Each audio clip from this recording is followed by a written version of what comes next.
this is Lisa from Mobile Tech Review, and this is the Sony PRS T1, their latest Wi-Fi e-book reader.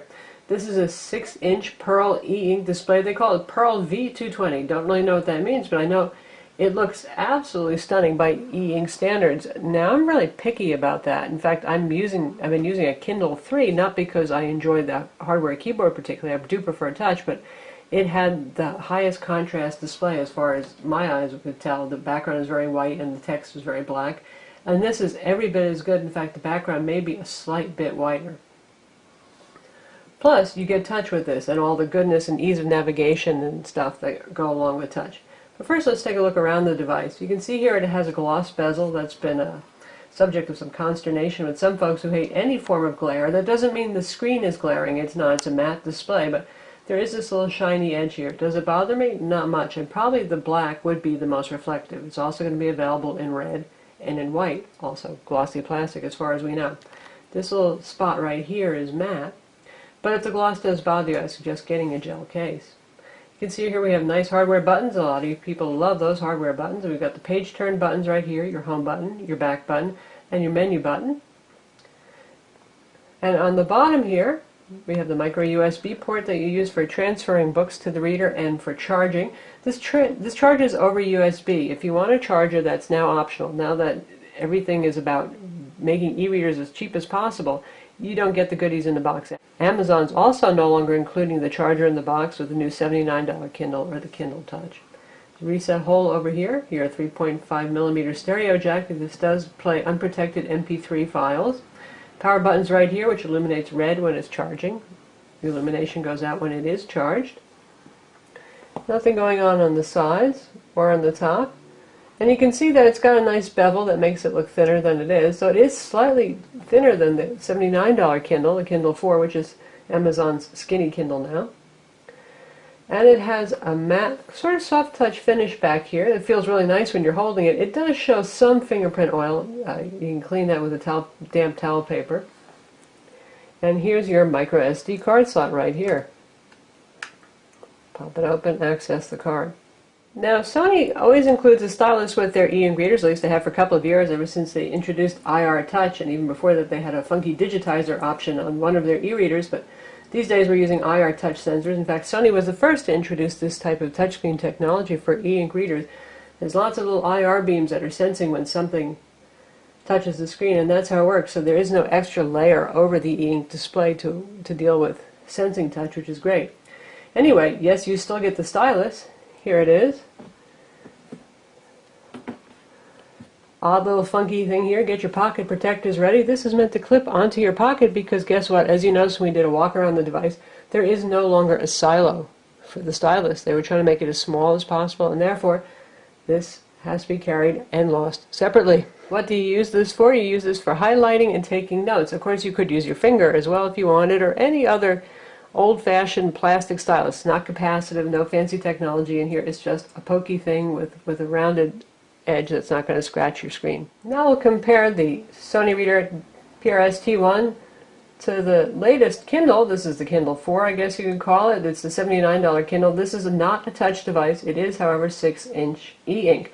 Kindle's new touch device is going to be out November 21st of 2011, and it will weigh 1.5 ounces more than the Sony.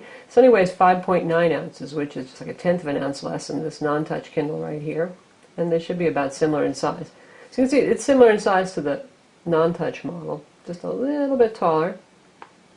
And in terms of thickness, it's hard to see on a video, but they are about the same thickness. The Sony is actually just a hair thinner if you lay them flat on the table and compare them. Now I'll compare it to the Kobo Touch. Again, similar in size. Kobo's just a teeny bit heavier. Kobo has a grayer background to the display. It's also not as zippy. I also prefer the UI on the Sony myself. But being both fairly open EPUB readers, I know a lot of you are probably considering both of these guys. The Sony sells for $149, which is $10 more than the Barnes & Noble Nook Simple Touch, and also $10 more than the Kindle Touch will be without offers. That means if you don't want to see ads as your screensaver, it's going to cost you $139 from Amazon. Of course, Amazon does have that attractive $99 option that will show you ads And the ads often have good deals for making purchases on places like, guess what, Amazon.com. So I'm not totally against those ads. But certainly an improvement over the days when Sony cost hundreds of dollars more than others. Now let's take a look at the interface here. It's pleasing and intuitive. This is your home screen right here at any time, no matter where you are. You just hit the home button and you come back here. Shows what I've received as a wireless delivery most recently, which is a copy of the Guardian Observer newspaper. I can continue reading the last book I read, which is Stephen King's Insomnia here. Shows me recently added books. I can have access to my entire book collection, my entire periodical collection down here, the Reader Store. Collections I've created either using my computer when syncing or created directly on the device, and we'll take a look at that. Collections. Yay, awesome, easy way to organize your stuff. And if you go to the next page, you see right here we have access directly to the public library, and I tested that out and it worked well. You can search for your library by name, or you can do a regional search and have it find libraries for you in case you're not aware of public libraries that are lending out EPUB books. You have access to Google Books here, both free and paid, and it's compatible with Google Books that have DRM, as well as obviously DRM-free EPUB books. This supports standard Adobe Adept DRM and DRM on PDFs. It is not compatible with Amazon Kindle books. Only Amazon Kindles are, and Kindle reading applications. And it is not compatible with Barnes & Noble Nook books, because that uses a different version of Adobe DRM. I have a quick link to my purchase content here. If I have a bunch of stuff on Sony's server, I can just look at that and pull it down, and here's the access to the WebKit web browser. This is running Android, by the way, so you've got a pretty good web browser here, and you'll occasionally see little things that give you a hint that it's running Android, some of the menu settings and stuff like that. And here we have a little notification bar, typical of Android. Notice right here I can turn Wi-Fi on and off, and it tells me what I've most recently downloaded, and that's actually something I did download a book right from the public library right there, and it's showing me. And I can clear the notifications, Android style. It's done much for the speed and stability of the device, so I'm happy they're going with Android. I can look at all the ink notes I've created, any handwritten notes, access to dictionary. This has 2 English dictionaries, both the British and American English dictionary, and several translation dictionaries. Let's take a look at that. We have quick access to the dictionary right here. Right now we're using New Oxford American. We could use the New Oxford English Dictionary. And then if we take a trip to settings over here,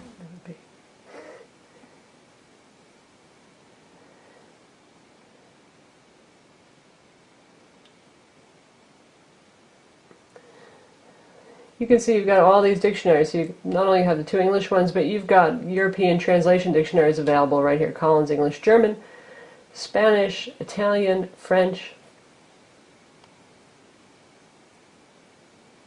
and Dutch. So you can actually use it as a translation dictionary as well. You can load pictures on this and look at them in 16 shades of gray. Oh, wonder of wonders. I'm not sure that's a really hot thing to do. You can access audio files and obviously system settings where we just visited. We'll take a look at those again, because I know a lot of you like to know what settings are available. We've got general, wireless, application pref, date and time, system management, initialization, i.e. wipe out your device, about to get information, and shut down to completely shut it down. This will go to sleep after 10 minutes, which is, it'll usually show the front page from whatever book you're reading, and you can wake it up by pressing the power button. And if you don't use it for 3 days, it will shut down completely to save power. So under General, we have page turn preferences, whether you want to swipe to the left or to the right to change a page, what menu language you want, which keyboard you want, and what country you are currently in. Wireless settings is just for connecting to Wi-Fi networks. It's pretty easy and straightforward. Application settings, once again, we saw there was access to the dictionary. Book and periodical settings, picture settings, browser settings. Browser settings is pretty much everything you see in the Android browser settings here, enabling JavaScript, page overview mode, text encoding, clearing your cache, clearing your cookies, all that kind of stuff.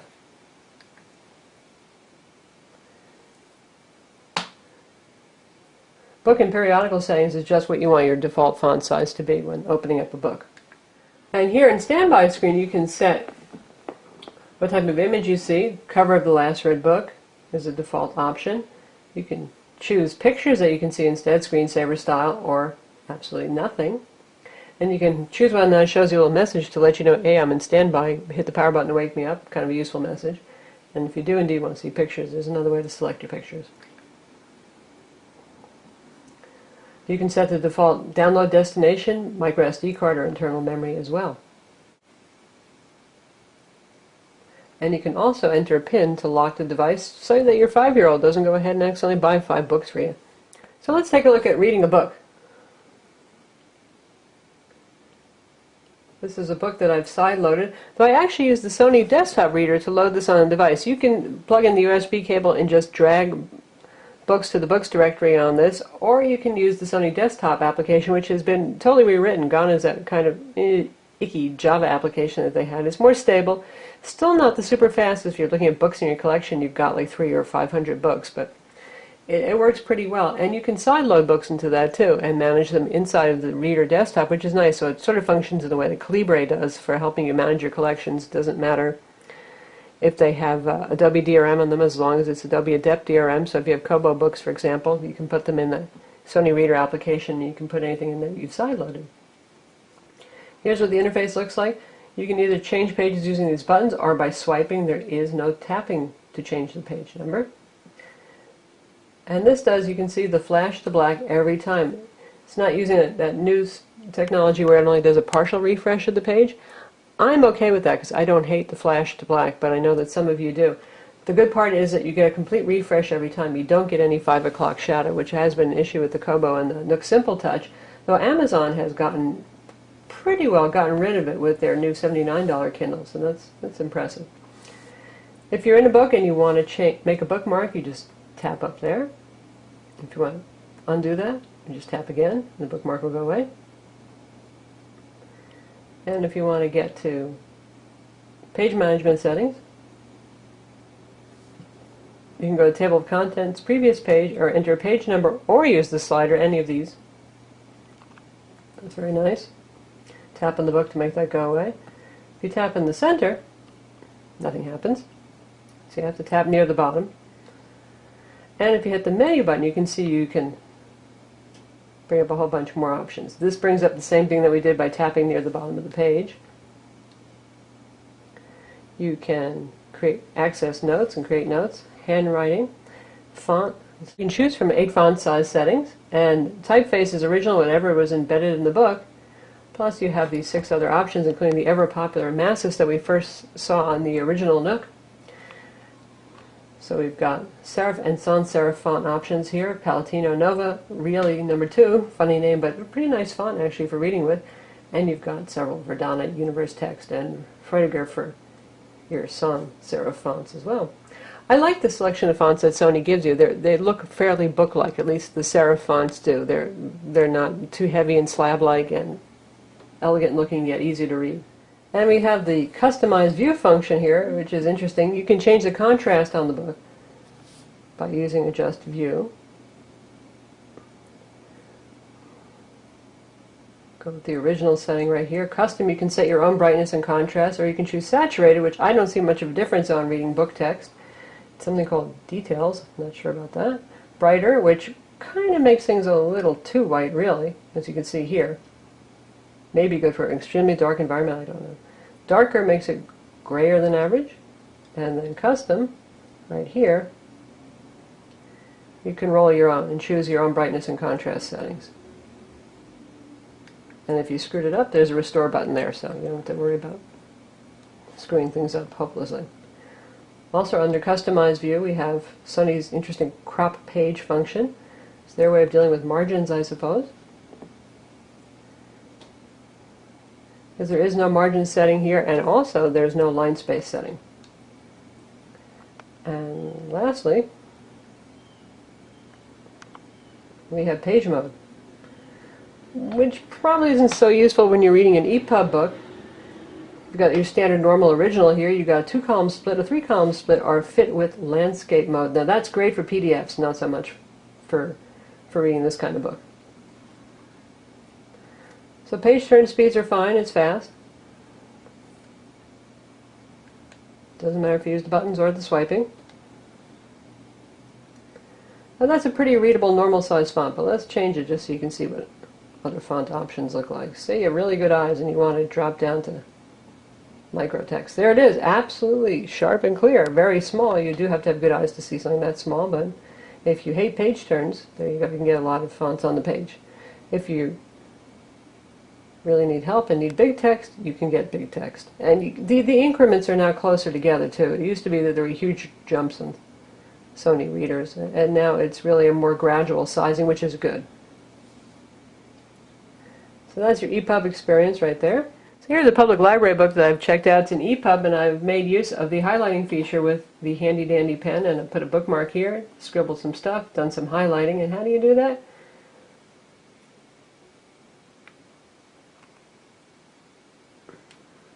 You can tap and hold, and you can look up something in the dictionary. The dictionary definition starts to appear right at the bottom here, very handy. Or you can look it up in the Wikipedia or Google.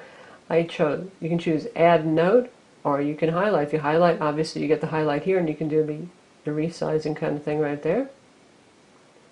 And do a highlight. And there it is. And you can also remove those highlights if you want.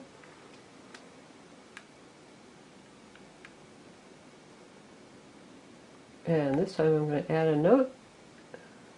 And I have keyboard or drawing as an option. So yes, you can use the on-screen keyboard to make a note, or you can do a drawing. And these will also sync to your computer and sync to Sony's servers.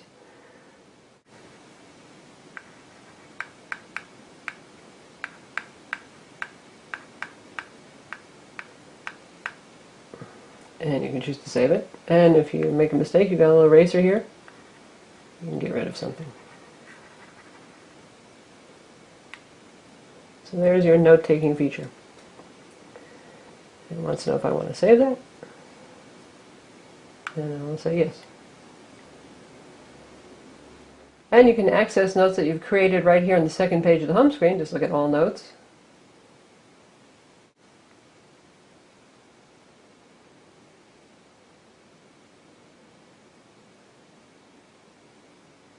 Now these I saved together as a group, so you can see they're all here together. And then we're going to take a look at a PDF, which we have under one of our collections here. Here's the collections interface. While we're here, though, automatically it creates unread books, unread periodicals, and purchase books. And these are ones that I've created: contemporary literature, pop lit, Stephen King, and manuals. So I'm looking for a PDF manual right now. And while we're here, if you want to add more things to this, you can add content, you can remove something, and it uses checkboxes. You can rename the collection. So say I want to add something. You can choose from books or periodicals. One thing about collections, they have to be on the same storage medium. They either have to be together in internal memory or on a card. You can't mix and match from both sources. And we'll just pick something and toss it into that collection. Hitting the checkbox. And we're done. Hit done. And that book is now there. Now that was not a manual, so what if I want to remove that? That was a mistake. I'll just check that book again. Don't want it in my collection, say done. And as it tells you, if you remove books from a collection or remove a collection completely, it will not remove the books, which is a good thing. Alright, now let's move on to our PDF. And here you can see I've used the landscape fit to width setting with this, and it's actually saved that, so when I go back in, we're still looking at the same thing. That certainly makes it more readable. You're going to be doing a lot of scrolling while you're reading that. I would not want to read text-based library books like this, but those are usually more readable in a portrait mode, and you can actually change the font size because Sony still supports reflow, which is pretty neat in PDFs.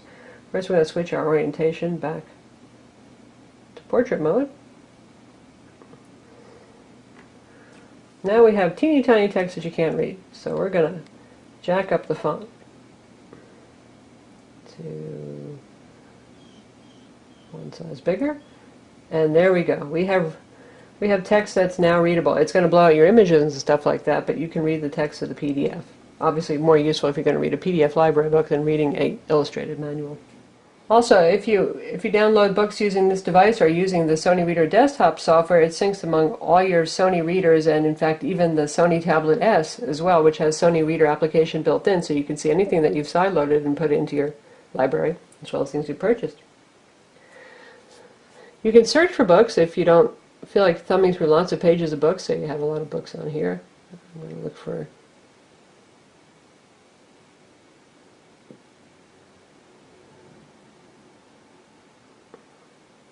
And there I found my book right there. And if we go in the book, you can search inside of books too. Just kind of a must-have feature.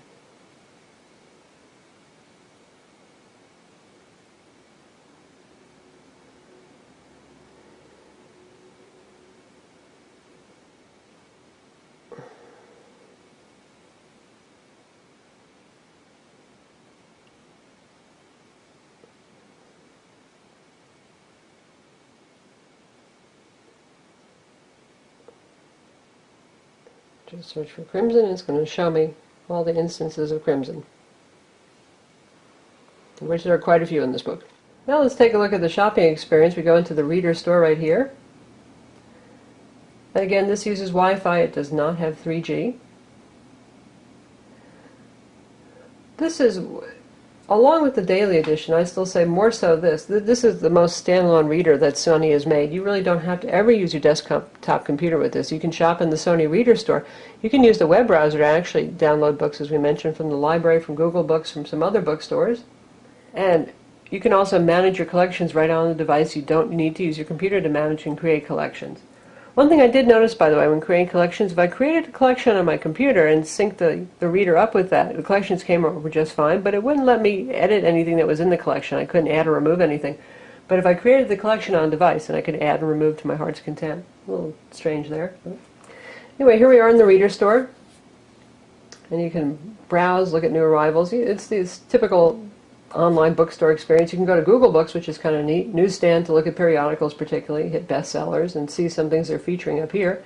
Access your account, check out anything that's in the cart. We're just going to take a look at bestsellers right now. So there you get a listing of what the bestsellers are, with their prices, and add to cart buttons. If you tap on the item itself, you can read about it.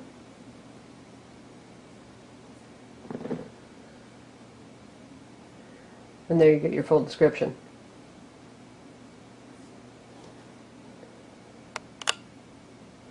And you can also add it to your wish list if you like. So pretty easy to do, as long as you've got a Wi-Fi access point available. How about the public library?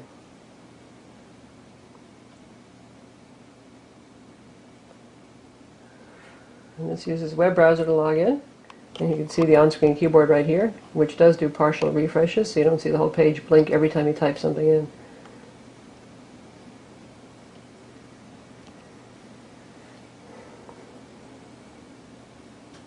So here we are in our library, and this is actually, again, using the web browser.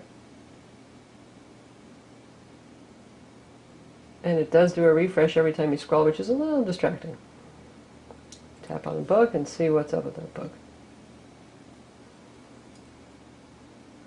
Get a description. You can, in this case, put a hold or add to wish list because this book is checked out, like just about every library book in our particular library. But if it was available, you just tap on the button, it would initiate the download in the web browser. You'd see this little download symbol up here, and when it was done, you could just pull down and tap on that and automatically open the book. So it's fairly easy to do.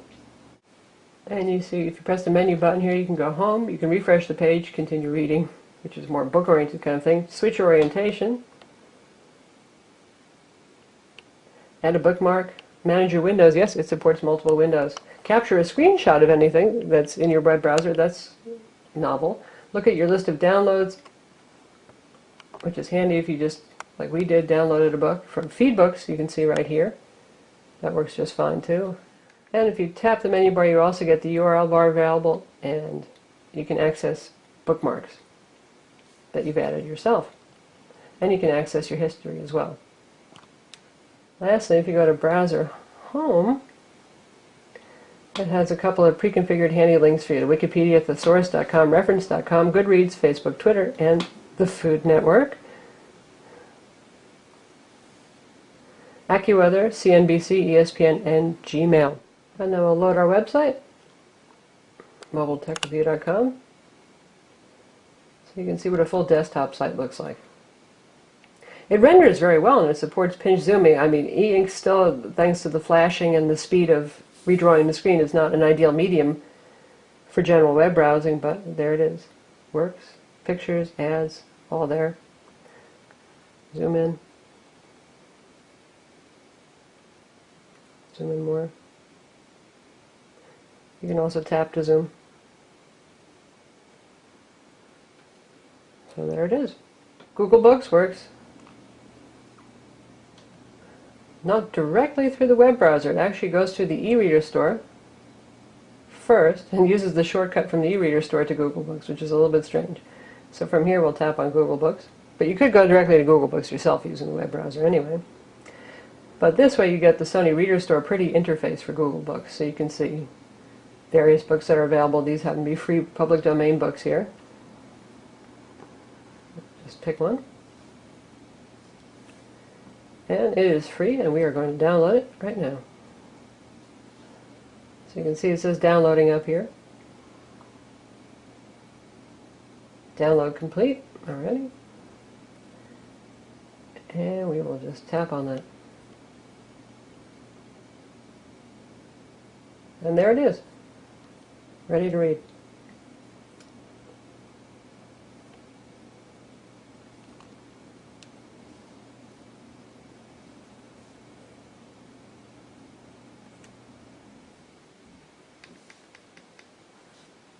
If you press and hold the button, you can do a quick advance forward through the book, as you just see here. And as we've seen with other Sony readers, there's just a handwriting application standalone too, so if you want to make notes to self about something, you can create a new note. Buy milk.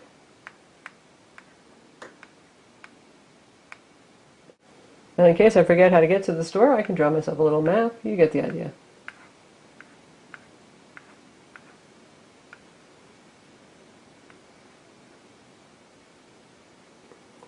And lastly, we'll take a look at the MP3 player. You could use this for audiobooks too if they don't have DRM and they're in MP3 format, but these are the two samples that they include.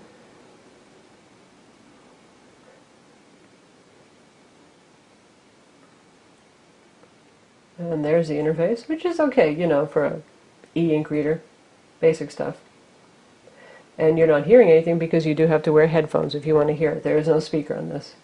Sony claims that this will last for a month on a charge. That's at reading a half an hour a day with wireless off, and about 3 weeks if you have wireless on. It is very aggressive about putting the wireless radio in standby, so it does not seem to impact battery life much. That's about the same that Amazon claims for their $79 Kindle, and the Kindle Touch, they're claiming higher battery life, but with all these e-ink devices, let's face it, it's going to go a long time before you have to charge it. Now obviously this just came out. We haven't had time to test it for a month yet to see what battery life is going to be like, but we will update our written review after several weeks have passed and make further comment on how well it's actually lasting on a charge. So that's the Sony PRS T1, $149 by Sony standards, wildly affordable, still $10 more than the Barnes & Noble Nook Simple Touch and the upcoming Kindle Touch, but $10, well, that doesn't really count for a whole heck of a lot in terms of a device that you're going to live with for a year or 3. One of the best that we've seen, if not the best, in terms of contrast, white backgrounds, black text, great font selection also that's built into the device. Responsive for page turns, you do get that flash to black with every page turn. If that's something that you hate, this is not the reader for you. You might want to look at one of the new readers from the competitors that have the suppressed page refreshing feature. It does have a music player built in for MP3s and MP3 audiobooks that are not copy protected. It does PDFs. It does standard Adobe DRM EPUB books, and that means you can shop around your public library, Google Books, Kobo Books, or the Sony bookstore. So it's fairly open in that respect. You just plug in your USB cable, you can drag books to it, or you can read the use the Sony desktop software to put content on here. In fact, you can even, as we noted, put side-loaded content into the Sony Reader application or Kobo Books or Google Books, and it'll sync all those for you. It supports collections for easy library management. It's much easier to find your stuff compared to, say, the Kindle interface. If you compare that interface here that you're going to navigate with the D-pad, and if the touch is the same way where you still get a text-based listing, it's not the most compelling in terms of getting through your library and finding things easily. So Sony certainly gets the win on the UI there. Of course, the Nook Simple Touch also has a very nice interface for getting through your books as well. This is Lisa from Mobile Tech Review, and this is the Sony Reader PRS T1. Visit our website for the full review.